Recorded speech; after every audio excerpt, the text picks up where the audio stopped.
Shalom dan selamat sejahtera dari Hope Media Tuaran. Semoga Anda akan terus bersama kami dari mula hingga akhir program ini. Walaupun sudah ada gereja yang dibenarkan dibuka, namun karena prosedur operasi tetap SOP yang dikuatkuasakan, maka masih ada umat Tuhan yang harus bersabat di rumah masing-masing. Oleh itu, kami telah menyediakan program ini untuk membolehkan kita berbakti bersama.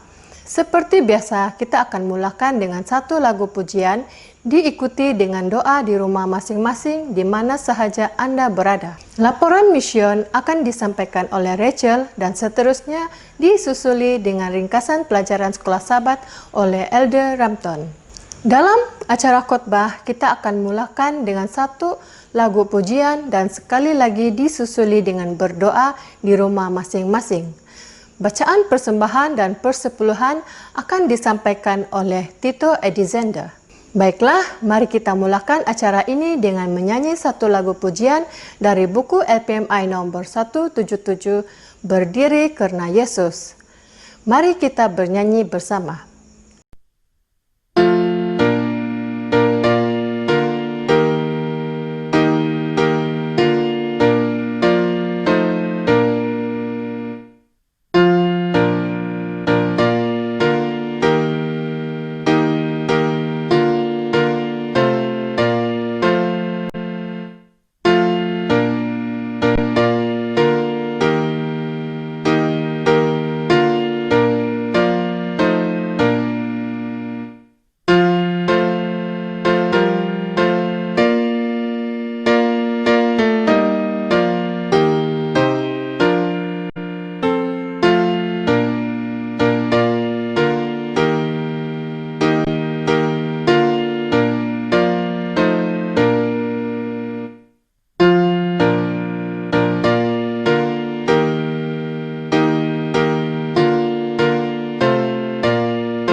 Shalom dan selamat sejahtera. Berita mission kita kali ini bertajuk Membaca Menjadi Mudah yang mengisahkan mengenai seorang yang bernama Joe Conyonsea dari Liberia. Joe tidak boleh membaca dan tidak ada sekolah di desanya, Sea, di negeri Liberia. Semasa membesar, dia bekerja menanam padi di ladang milik keluarganya. Ketika menjangkau dewasa, dia telah berkawin dan mempunyai 9 orang anak, dan dia masih bekerja di ladang padinya. Dia tidak punya alasan untuk membaca. Suatu hari, seorang penginjil gereja Seventh-day Adventist, Willie Helbig, tiba di kampung itu.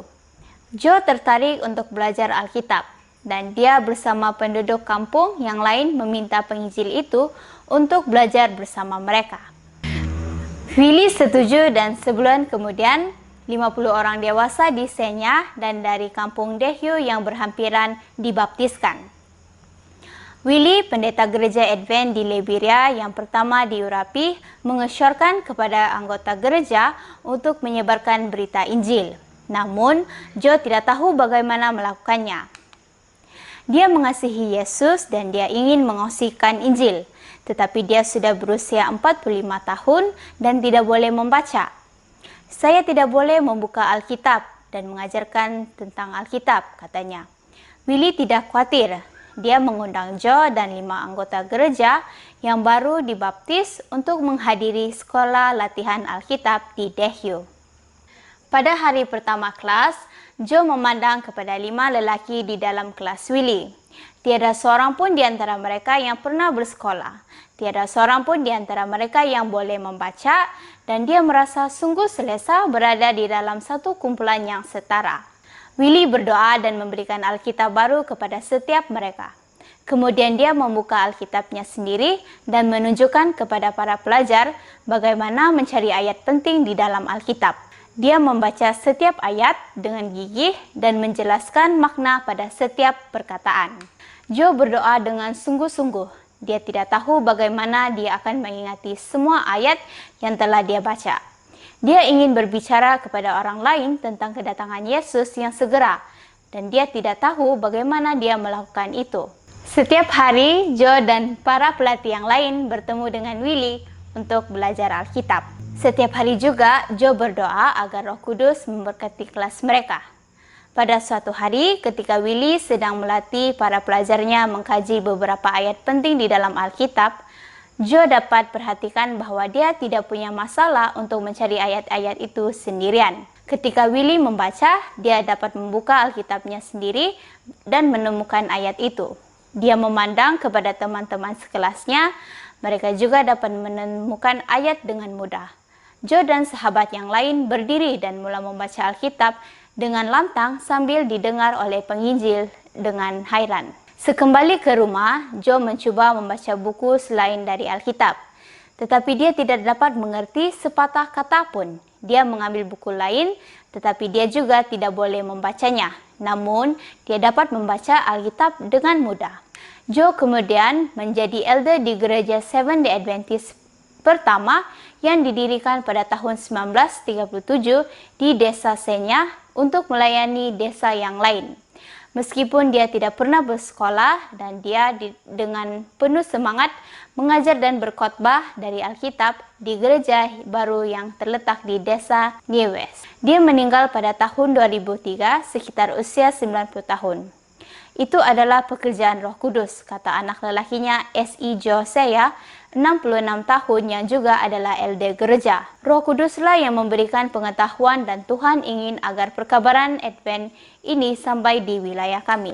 Oleh itu, dia telah membolehkan ayah saya membaca Alkitab, katanya. Sebahagian persembahan Sabat ke-13 bagi suku tahun ini akan membantu membina sebuah sekolah rendah di Buchanan, Liberia, untuk menggantikan sekolah yang telah musnah akibat perang saudara yang terjadi di Liberia pada tahun yang lalu. Buchanan terletak berhampiran dengan kampung di mana saya tinggal. Shalom, Tuhan memberkati.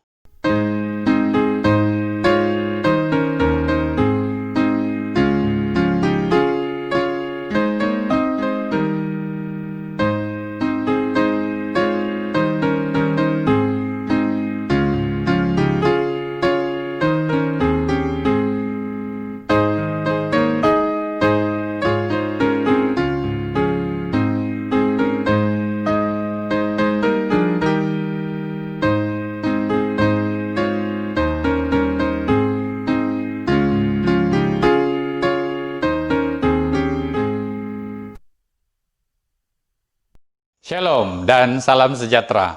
Kita kembali lagi dalam seri pelajaran Sekolah Sabat untuk suku ketiga tahun 2020.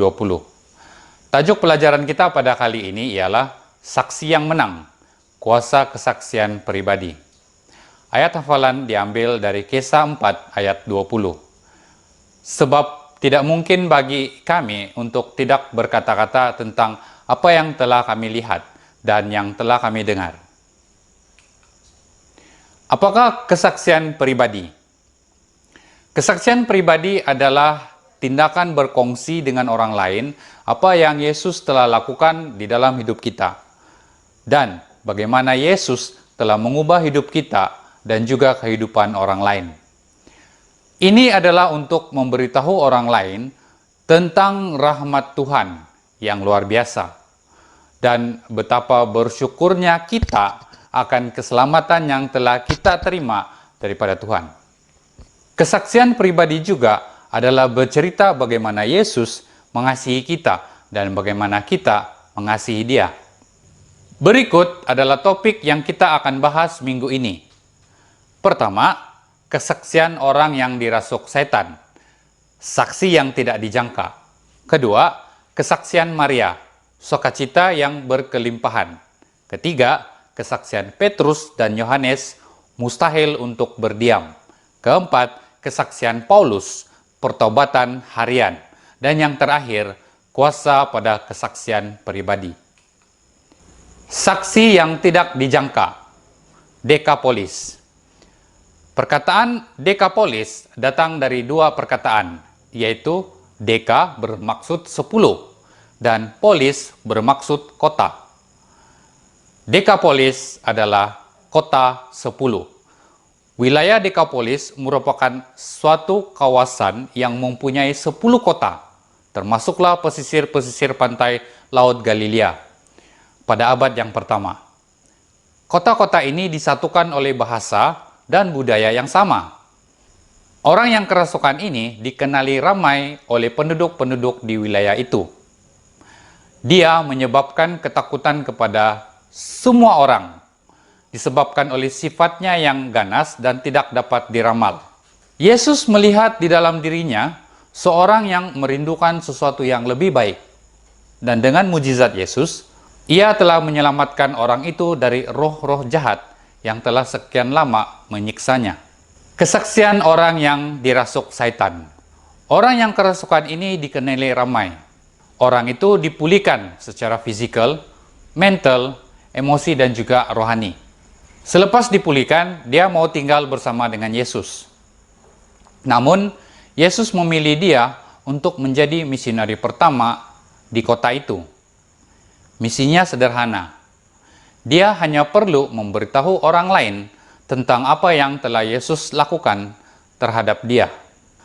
Terima kasih di atas kesaksiannya itu, maka kita tahu di dalam Markus 8 ayat 1 hingga 10 menceritakan kepada kita bahwa apabila Yesus kembali ke kota itu beberapa bulan kemudian, suatu perkumpulan besar terdiri daripada ramai orang telah berkumpul menyambut ketibaan Yesus. Seterusnya kita akan lihat sukacita yang berkelimpahan. Pada awal pagi Ahad, Maria berjalan terburu-buru menuju ke kubur Yesus. Kali terakhir Maria melihat tubuh Yesus berlumuran darah, penuh luka dan hancur. Pemandangan di kayu salib terpampang jelas di pikirannya.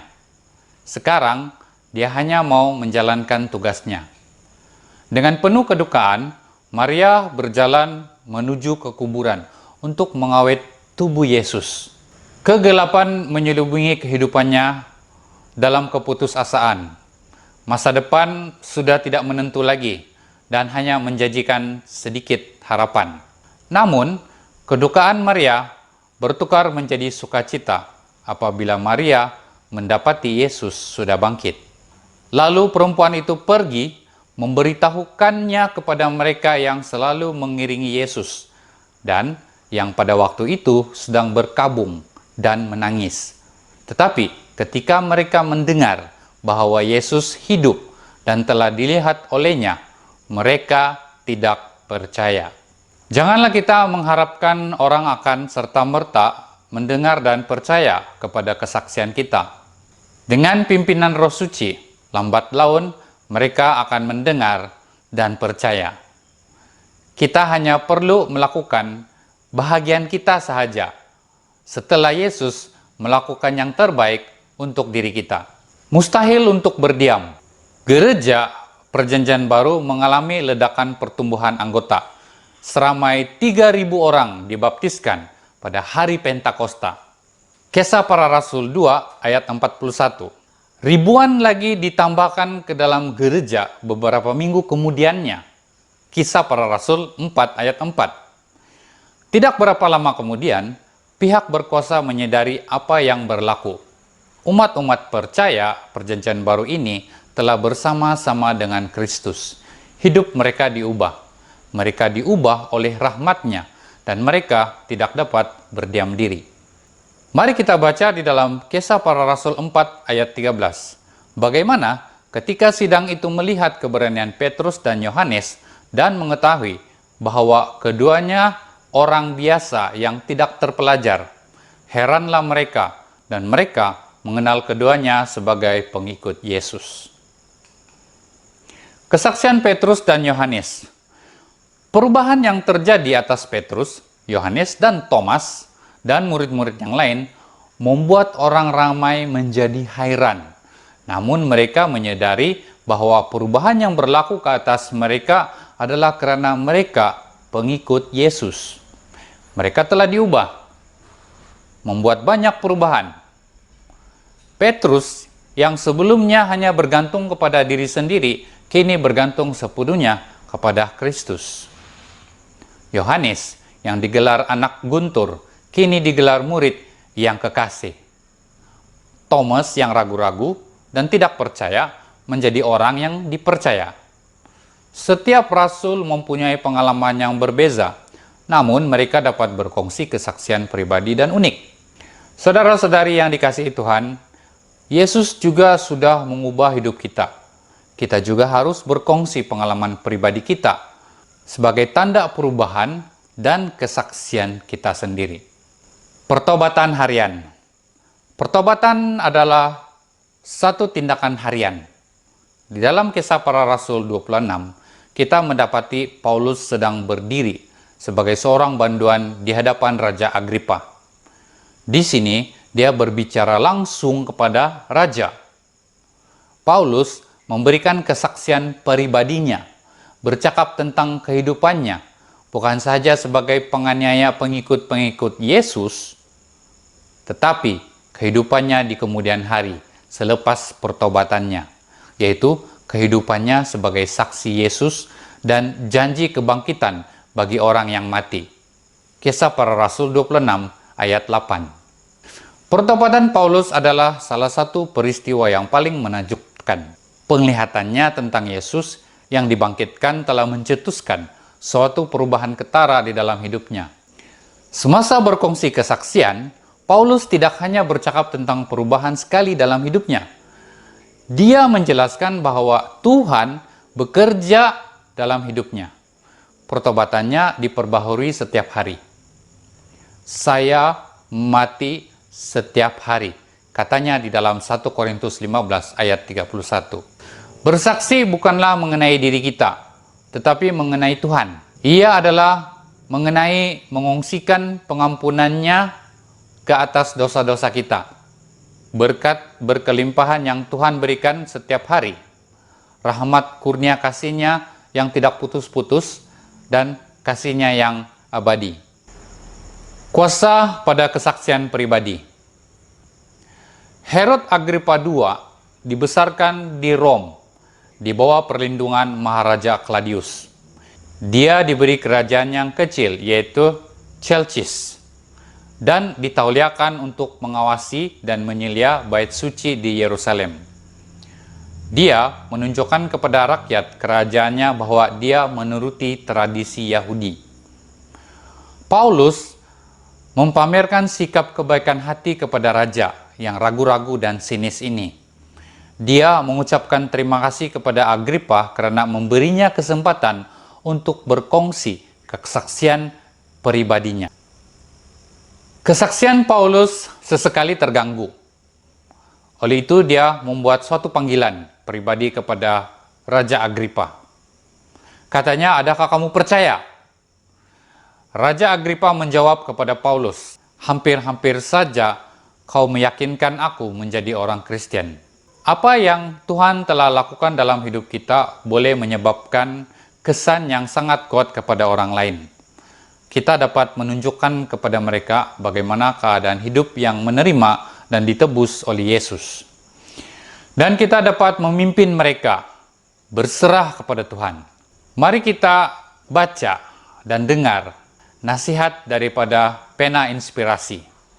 Di dalam buku Counsel on Health, halaman 32, Ellen G. White berkata, "Semua orang yang telah merasakan firman Tuhan yang baik dan kuasa-kuasa dunia yang akan tiba, Ibrani 6 ayat 5, mempunyai satu tugas yang harus dilaksanakan terhadap orang yang berada di rumah mereka dan di kalangan kejiranan mereka. Injil keselamatan harus diberitakan kepada orang lain. Setiap orang yang telah merasakan kuasa pertobatan Tuhan menjadi penginjil." Ada rekan-rekan yang kepada mereka dia boleh berbicara mengenai kasih Tuhan. Dia dapat memberitahu di dalam gereja apa Tuhan itu kepadanya, yaitu seorang penyelamat pribadi dan kesaksian yang diberikan dalam kesederhanaan. Mungkin lebih baik daripada wacana yang paling fasih. Sekian untuk sahabat ini, kita akan jumpa sahabat depan. Tuhan memberkati.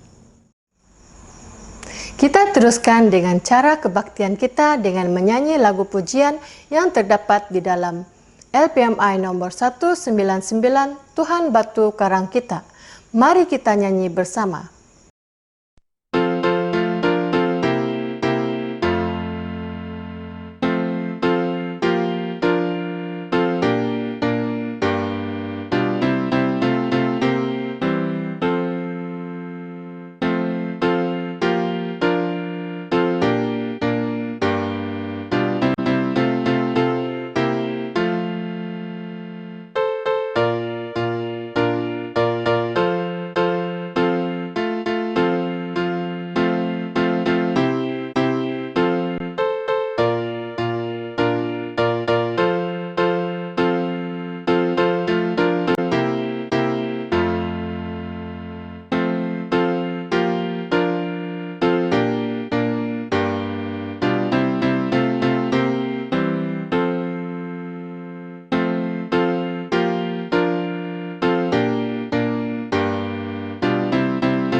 Shalom dan selamat sejahtera. Ini adalah bacaan persembahan dan persepuluhan untuk Sabat 11 Julai 2020. Bertajuk Apabila Dokter Menyakiti. Setiap pagi, Harun yang masih kecil dengan ceria menunggu Dr. Bland, pakar bedah misionari dari Amerika, untuk datang dan menyakitinya. Dia berusia 10 tahun dan mengalami patah kaki kirinya yang teruk. Dr. Bland telah membuang sebagian besar tibia, tetapi dia masih mengalami jangkitan. Setiap pagi, dokter dan pasukannya menanggalkan pembalut dan mengeluarkan nanak dan mengemas kembali luka dengan kain pembalut luka yang dibasahi dengan sanitizer. Harun seorang yang berani. Sebaik saja prosedur selesai, senyumannya menjadi ceria kembali. Setiap kali Dr. Bland dan pasukan perubatannya di Berea Adventist Hospital di Chad mengunjungi Harun, mereka akan berbahasa Perancis dengannya dan mengajarkannya cara berjabat tangan yang agak rumit. Oleh karena Harun sendirian di hospital, maka ia merupakan kemuncak pada kehidupannya. Selebih dia bermain dengan pesakit muda yang lain atau menonton film Yesus. Dalam bidang perubatan, seringkali dokter harus menyebabkan kesakitan untuk mencapai penyembuhan. Pesakit seperti budak laki ini mesti percaya bahwa dokter mempunyai minat terbaik terhadapnya.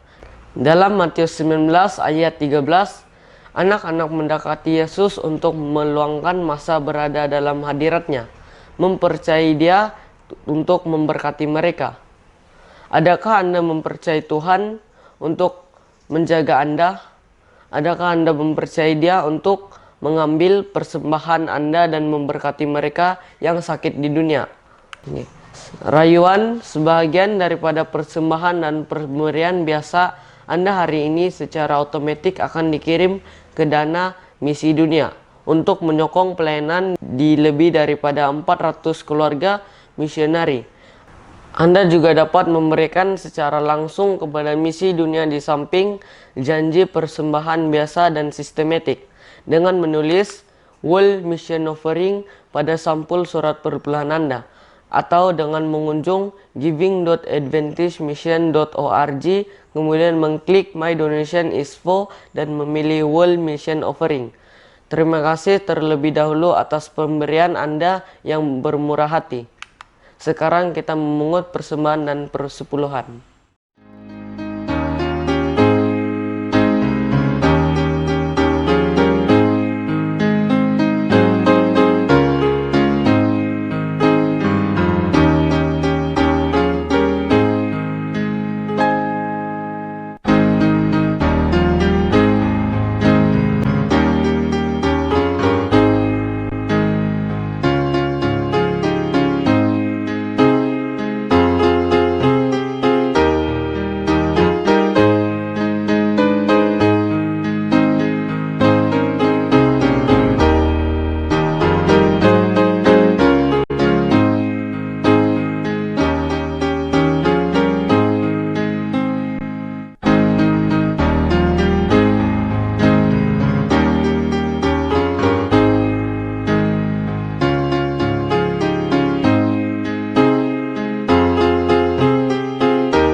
setia.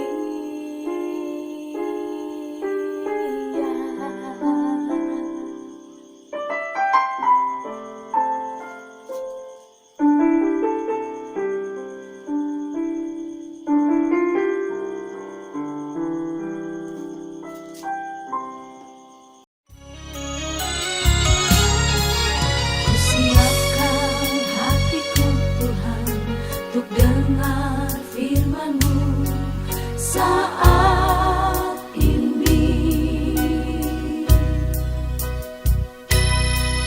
Ku sujud menyembah-Mu Tuhan, masuk hadirat-Mu saat ini. Curahkan urapan-Mu Tuhan bagi jemaat-Mu saat ini. Ku siapkan hatiku Tuhan untuk dengar firman-Mu.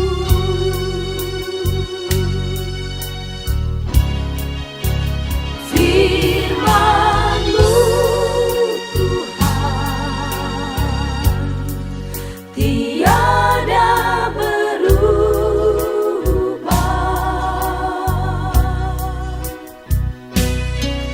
dahulu, sekarang, selama-lamanya, tiada berubah.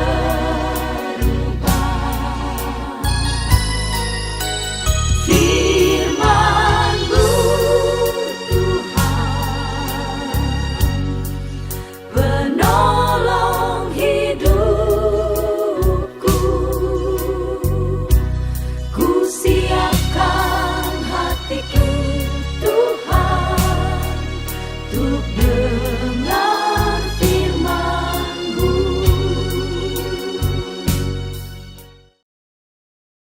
Shalom dan selamat sejahtera. Ayat yang saya pilih untuk perbahasan saya kali ini diambil dari Yohanes 5 ayat 1 hingga ayat 8. Yohanes 5 ayat 1 hingga ayat 8. Sesudah itu ada hari raya orang Yahudi dan Yesus berangkat ke Yerusalem. Di Yerusalem dekat pintu gerbang domba ada sebuah kolam yang dalam bahasa Ibrani disebut Betesda. Ada 5 serambinya. Dan di serambi-serambi itu berbaring sejumlah besar orang sakit, orang-orang buta, orang-orang timpang, dan orang-orang lumpuh yang menantikan goncangan air kolam itu. Sebab sewaktu turun malaikat Tuhan ke kolam itu dan menggoncangkan air itu, barang siapa yang terdahulu masuk ke dalamnya, sesudah goncangan air itu, menjadi sembuh, apapun juga penyakitnya. Di situ ada seorang yang sudah 38 tahun lamanya sakit. Ketika Yesus melihat orang itu berbaring di situ dan karena ia tahu bahwa ia telah lama dalam keadaan itu, berkatalah ia kepadanya, "Maukah engkau sembuh?" Jawab orang sakit itu kepadanya, "Tuhan, tidak ada orang yang menurunkan aku ke dalam kolam itu apabila airnya mulai goncang. Dan sementara aku menuju ke kolam itu, orang lain sudah turun mendahului aku." Kata Yesus kepadanya, "Bangunlah, angkatlah tilammu, dan berjalanlah." Saya ingin mengambil pertanyaan Yesus yang terdapat di dalam ayat yang kita baca sebagai topik perbahasan kita.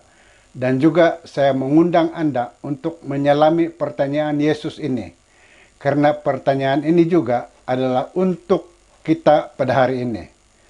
Selain penyakit fisikal, penyakit yang lebih dahsyat yang perlu kita disembuhkan ialah penyakit rohani, penyakit putus asa, penyakit kecewa, penyakit rasa dendam, penyakit ketamakan.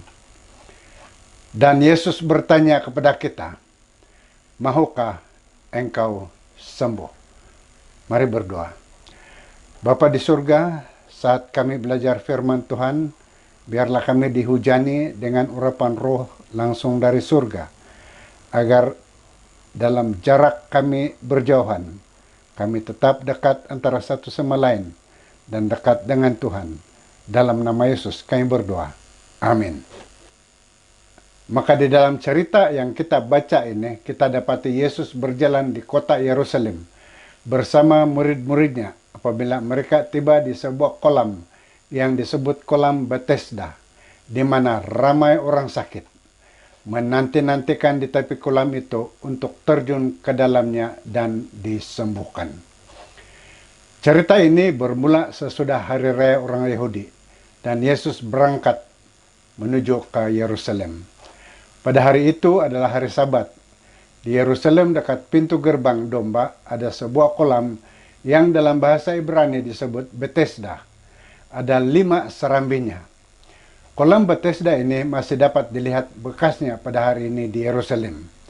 Bagi Anda yang pernah melancong ke sana, kemungkinan telah dibawa melawat tapak ini, sekiranya kawasan ini berada di wilayah Palestina.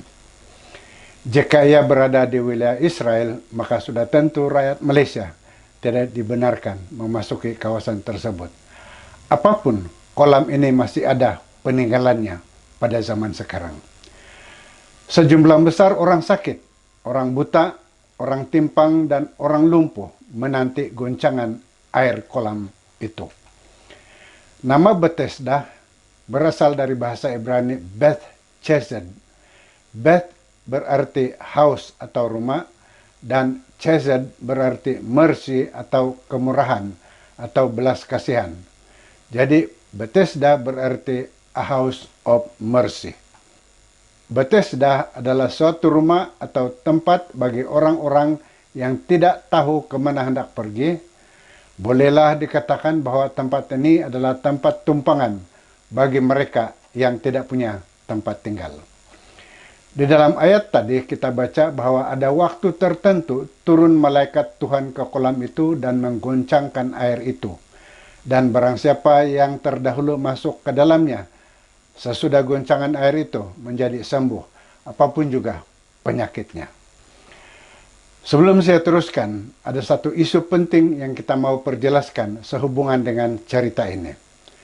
Hal tentang malaikat yang turun pada suatu masa tertentu dan menggoncangkan air di dalam kolam itu, dan sesiapa yang pertama masuk semasa air digoncang akan sembuh, merupakan satu kepercayaan tradisi oleh penduduk setempat.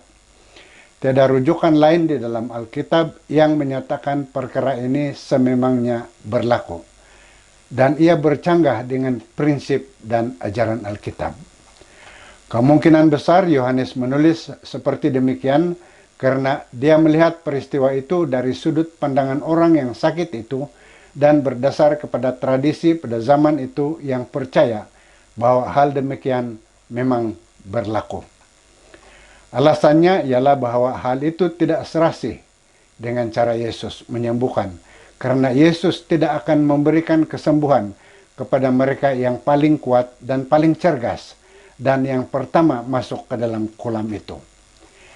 Prinsip dan ajaran Yesus ialah bahwa jika seseorang ingin menjadi yang terdahulu, hendaklah ia menjadi yang terakhir dari semuanya dan pelayan dari semuanya. Dan sesungguhnya ada orang yang terakhir yang akan menjadi orang yang terdahulu, dan ada orang yang terdahulu yang akan menjadi orang yang terakhir. Dalam hal di kolam ini, orang yang pertama dapat masuk ke dalam kolam itu pastilah seseorang yang sudah cukup sehat untuk bergegas turun ke kolam tersebut. Jadi realitinya ialah mereka sembuh adalah karena mereka memang sudah mulai sembuh dan bukan karena air kolam yang bergoncang.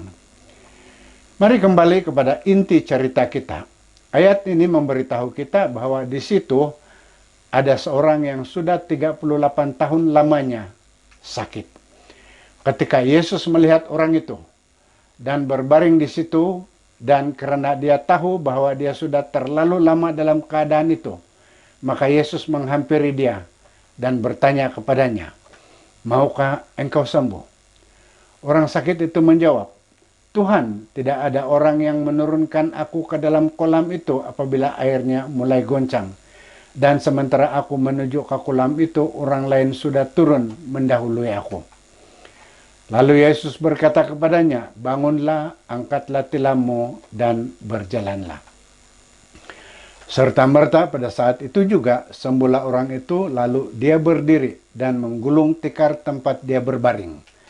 Lalu dia mengangkat tikarnya dan berjalan. Dalam sukacita dan keheranan yang luar biasa, dia berjalan keluar dari serambi itu dan berjalan menuju ke bait suci. Hari ini kita semua berhadapan dengan suatu bentuk penyakit. Baik penyakit fisikal, penyakit sosial, malah penyakit rohani.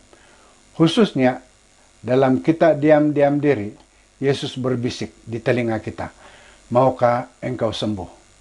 Untuk dapat disembuhkan, kita perlu menyadari beberapa perkara yang perlu kita terapkan di dalam jiwa dan sanubari kita. Pertama, dosa menjauhkan hidup kita dari Tuhan, sehingga kita menjadi lemah dan menderita. Pena Inspirasi memberitahu kita bahwa penyakitnya yang sebenar adalah sebagian besar disebabkan oleh dosanya sendiri. Adakah kita memupuk suatu tabiat dosa yang susah hendak ditinggalkan, sehingga dosa itu membuat kita menjauhkan diri daripada Tuhan? Dan lambat laun penyakit rohani ini boleh membawa kepada penyakit fisikal yang membuat kita menjadi lemah dan tidak berdaya. Oleh itu, pertama, waspadalah jangan sampai dosa membawa kita menjauhkan diri kita daripada Tuhan. Saudara-saudari yang dikasihi Tuhan. Kedua, jangan sekali-kali menyerah kalah. Pesakit di tepi kolam Bethesda ini tidak berdaya bersaing dengan orang ramai yang bersifat mementingkan diri, yang berebut-rebut terjun ke dalam kolam. Usahanya yang tekun untuk mencapai maksudnya, serta kecemasan dan kekecewaannya yang terus-menerus dengan cepat melemahkan setakat mana tenaganya yang masih tinggal itu. Jangan sekali-kali menyerah kalah, walaupun nampaknya kita pasti akan kalah. Jangan sekali-kali menyerah kalah karena kemungkinan kita hampir mencapai kemenangan. Jangan sekali-kali menyerah kalah karena kita tidak sendirian dalam perjuangan hidup. Demikianlah Tuhan adalah tempat perlindungan bagi orang yang terinjak, tempat perlindungan pada waktu kesesakan. Orang yang mengenal namamu percaya kepadamu. Sebab tidak kau tinggalkan orang yang mencari engkau, ya Tuhan. Sebab sentiasa bersama kita walaupun kita sering merasakan bahwa dia sangat jauh dari kita. Karena Yesus merasakan penderitaan kita. Orang sakit itu sedang berbaring di atas tikarnya dan seringkali mengangkat kepalanya melihat ke arah kolam itu. Pada saat itulah dengan wajah yang penuh belas kasihan, seorang membungkuk ke hadapannya dan berkata kepadanya, maukah engkau disembuhkan? Suara penuh kasih yang mau merasai bersama penderitaan kita. Dia bukan sahaja bersempati dengan kita, malah dia sendiri mengalami penderitaan yang kita alami. Dia sendiri adalah anak domba Allah yang dikorbankan untuk menghapus dosa dunia. Dan dia sendiri juga yang adalah imam besar di surga, mengenterai untuk kita. Dan dia bukan sekadar imam biasa. Sebab imam besar yang kita punya bukanlah imam besar yang tidak dapat turut merasakan kelemahan-kelemahan kita. Sebaliknya sama dengan kita, dia telah dicobai, hanya tidak berbuat dosa. Dia yang dari sorga telah turun ke dunia dan menjadi manusia, agar melaluinya kita yang dari dunia boleh naik ke sorga dan menjadi warga sorga. Dia menjadi anak manusia agar kita boleh menjadi anak-anak Allah. Orang Nazaret, penduduk sekampung dengannya, telah menolak dia dan hampir berjaya membunuhnya. Seorang teman yang sangat rapat, malah antara 12 yang dia akan amanahkan dengan suruhan Injil, telah mengkhianati dia dengan kucupan. Seorang murid yang menyangkal dia sebanyak 3 kali, namun menjadi tonggak perkabaran Injil yang bermula di Yerusalem. Karena atas alasan yang keempat, Yesus adalah satu-satunya penyembuh. Dan keselamatan tidak ada di dalam siapapun juga selain di dalam Dia. Sebab di bawah kolong langit ini tidak ada nama lain yang diberikan kepada manusia yang olehnya kita dapat diselamatkan. Salah satu undangan Yesus yang dilafazkan dalam nada yang penuh kasih ialah, "Marilah kepadaku semua yang letih lesu dan berbeban berat, aku akan memberikan kelegaan kepadamu." Alasan kelima untuk kita mendapat kesembuhan dari Yesus ialah dengarkan dan turuti perintahnya. Bagi seorang yang sekian lama, 38 tahun, lumpuh, duduk, dan tidak pernah bangun, untuk mengikuti apa yang Yesus minta dia lakukan, bangunlah, angkatlah tikarmu, dan berjalanlah. Alkitab berkata, dia bangun, mengangkat tikarnya, dan berjalan. Semudah itu. Demikian jugalah dengan setiap perintah yang Yesus berikan. Maka setiapnya haruslah kita turuti. Karena beginilah firman Tuhan, taatilah hukum dan tegakkanlah keadilan, sebab sebentar lagi akan datang keselamatan yang daripadaku, dan keadilanku akan dinyatakan. Kemudian selepas itu, Yesus bertemu dengan dia di dalam bait Allah, lalu berkata kepadanya, "Engkau telah sembuh, jangan berbuat dosa lagi, supaya padamu jangan terjadi yang lebih buruk." Inilah kunci kepada permulaan hidup kita sebagai pengikut Yesus. Setelah kita disembuhkan, setelah kita diampuni dan jaminan keselamatan telah diberikan kepada kita oleh Yesus, Yesus berkata kepada setiap kita, jangan berbuat dosa lagi. Keenam, untuk dapat disembuhkan, jangan sekali-kali lupa bersyukur. Dalam apa juga keadaan, apapun jawaban dari Tuhan untuk Anda, kita harus sentiasa bersyukur.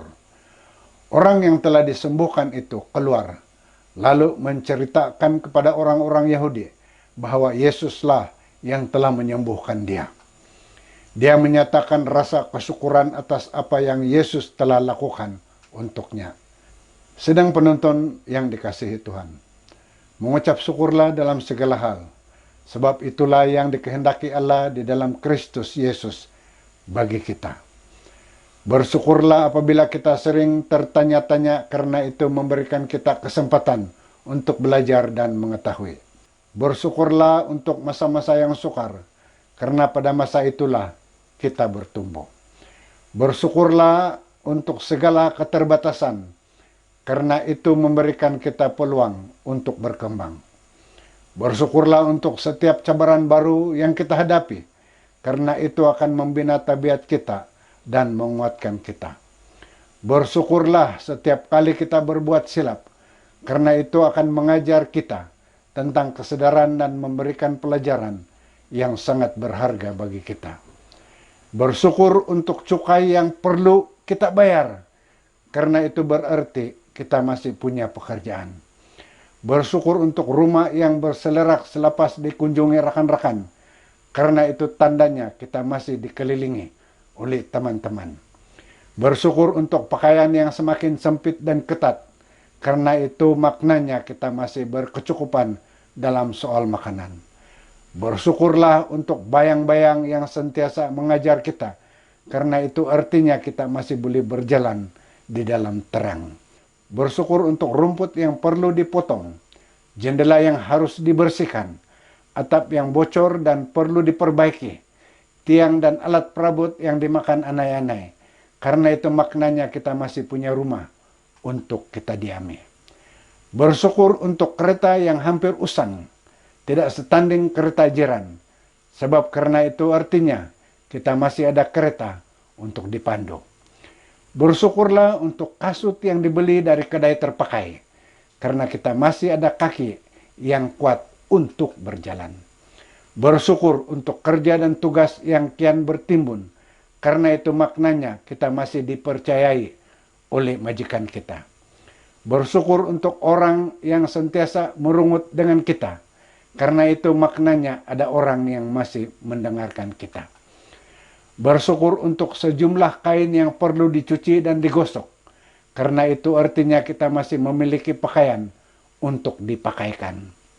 Bersyukur untuk otot yang sering sakit dan tulang yang sering lenguh. Karena itu tandanya kita masih boleh bekerja keras sepanjang hari. Bersyukur untuk sukar bangun pada waktu pagi. Karena itu tandanya kita masih boleh terus hidup dan aktif. Bersyukur untuk anak-anak cucu yang tidak dapat berdiam diri. Karena itu tandanya dia tetap sehat dan cergas.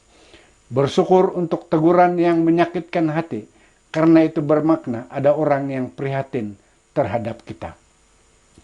Yang penting di sini, sedang penonton yang dihormati, untuk kita mendapat kesembuhan membawa kita kepada poin yang ketujuh yang dapat saya sampaikan pada kesempatan ini, yaitu karena Yesus adalah Allah.